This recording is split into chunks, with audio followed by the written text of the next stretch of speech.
Some of the scenes you've witnessed in that report on the Ruto Raila rumble in the time of a pandemic. At a time when there are laws against such gatherings, many questions beg. A key one being, does Kenya operate under the rule of law or the rule of flaw?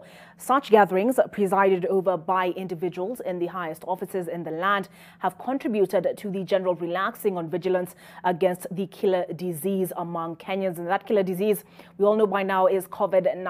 Terms that were once common were wash your hands, sanitize, wear a mask, social distance, and they appear to now be a distant consideration. The Inspector General of Police was ordered to crack the whip, even on the termed waheshimiwas. But the president's orders seem not to be on the menu. Anita Nkonge looks at the calls for reopening the economy, the fueled conspiracy theories, and the question, government, who is fooling who? This is Kenya. Life is reverting to what would be termed as the old normal. Less of masks, even less of sanitizing and hand washing, and far much less social and physical distancing. The fear of COVID-19 and caution against it seem to be a nice story in the books of history.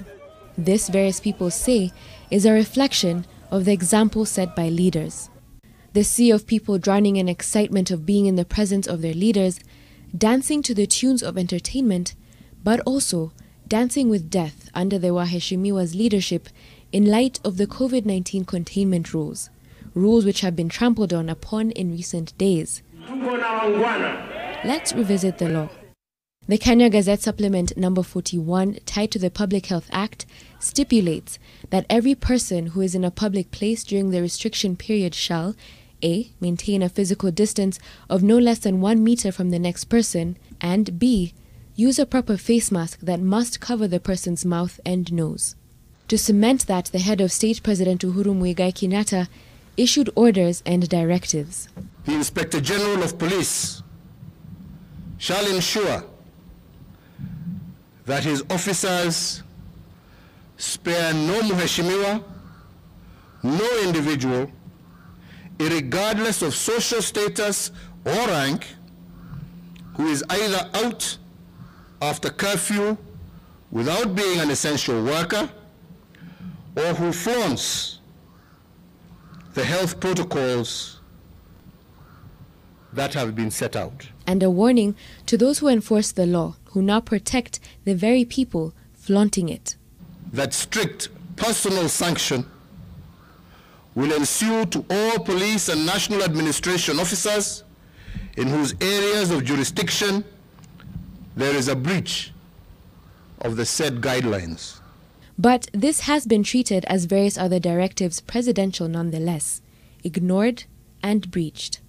The Interfaith Council's rules on Phase 1 of church participation clearly states that congregants are not only required to wear masks throughout the service, but that they should also maintain a 1.5 meter social distance, avoid physical contact, and that the congregational worship should last no longer than 90 minutes.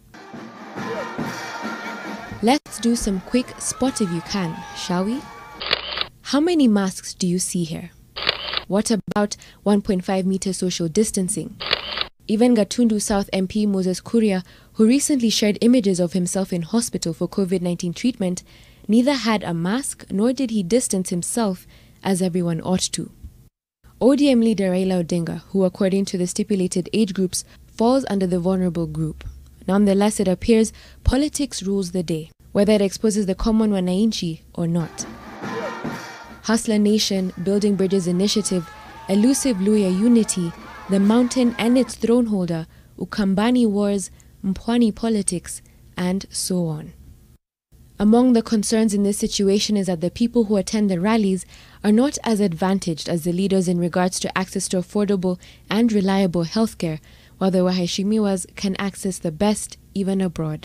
Further, analysts have pointed out that it sets an example and precedent of ignoring the rule of law, which praise and glamour to it, which they add is breeding anarchy. This has led many to saying that the president should not open up the country, as it is hypocritical to allow political meetings to happen with no repercussions to anyone involved, and in the same breath limit numbers in places of worship and other social premises, as well as keep entertainment joints shut, all which would help many earn their now more scarce than ever daily bread.